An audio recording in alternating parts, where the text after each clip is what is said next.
Hello, Roosevelt Griffin. So excited to be talking with you today. We're very happy to have you on Thursday, August 29th at 5:30 in the Claudia Cassidy Theater with what is this thing called jazz. Are you excited for this year's event? I'm extremely excited. Extremely excited. The people they have something. It's going to be amazing. Great music, great dialogue. So yes, I'm excited. Yeah, very good. We are too. So you put this show together every year. What is the focus this year or theme?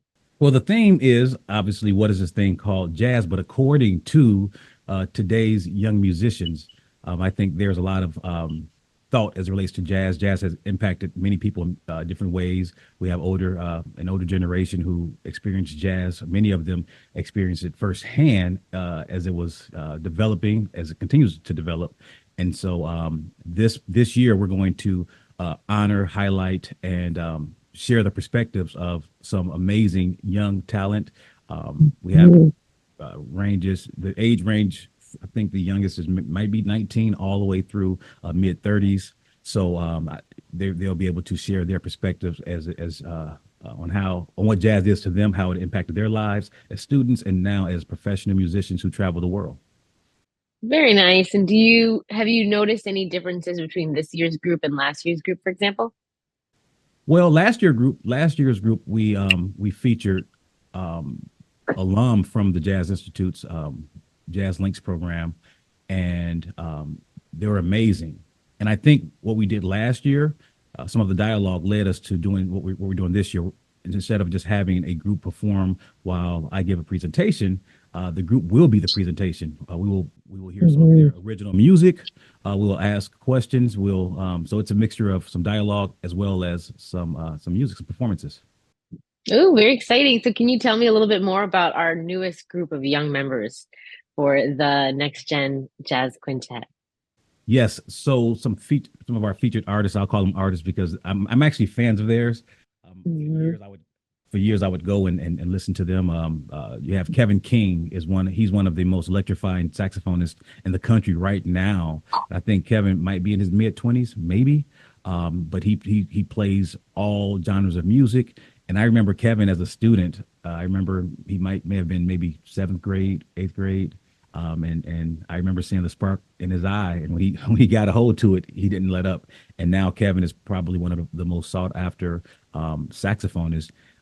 He plays jazz oboe, jazz bassoon. I mean, anything he can get his hands on. Yeah.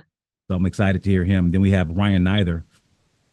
He's probably the oldest of the bunch. He extraordinary trumpeter. You may hear him at the Blackhawks game, opening the games. Woo. Performing. He travels. He plays hip hop, jazz. He plays in many situations. And again, we're talking about some of the again. I'm a fan. So I would say Hmm. some of the greatest musicians that Chicago has to offer.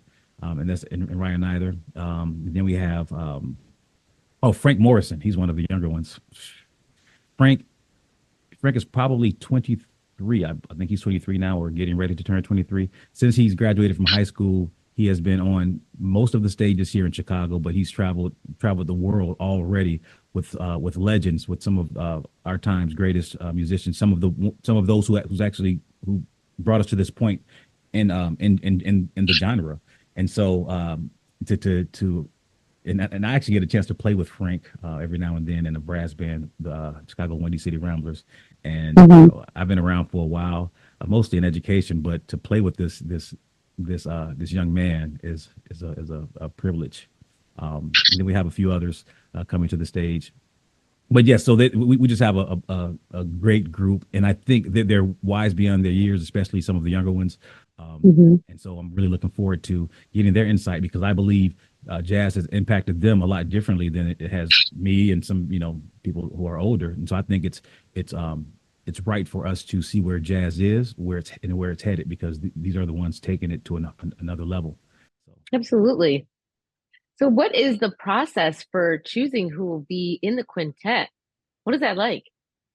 All right, so again, with the Jazz Institute, they're hosting. I'm a part of the Jazz Education Committee. The idea is for young people to see that the Jazz Institute, we're not just invested in your growth as students, as high school students or middle school students. we want to support you throughout your career. And so Hmm. all of the members of this ensemble, they were once a part of the youth program there at the Jazz Institute, and Right.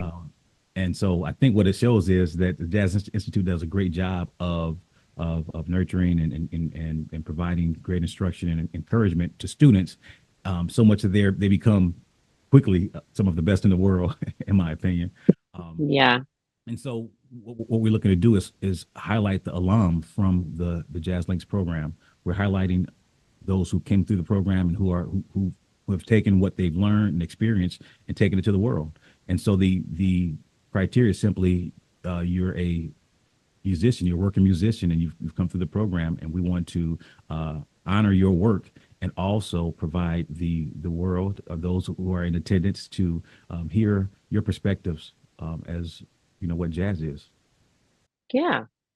Very cool. Well, we're very excited to see the young artists perform and to hear more about this thing called jazz. Again, you'll be up at the Claudia Cassidy Theater on Thursday, August 29th at 5:30. Thank you so much, Roosevelt, for meeting with us today. We're excited Thank to you. see you. Thank you so much.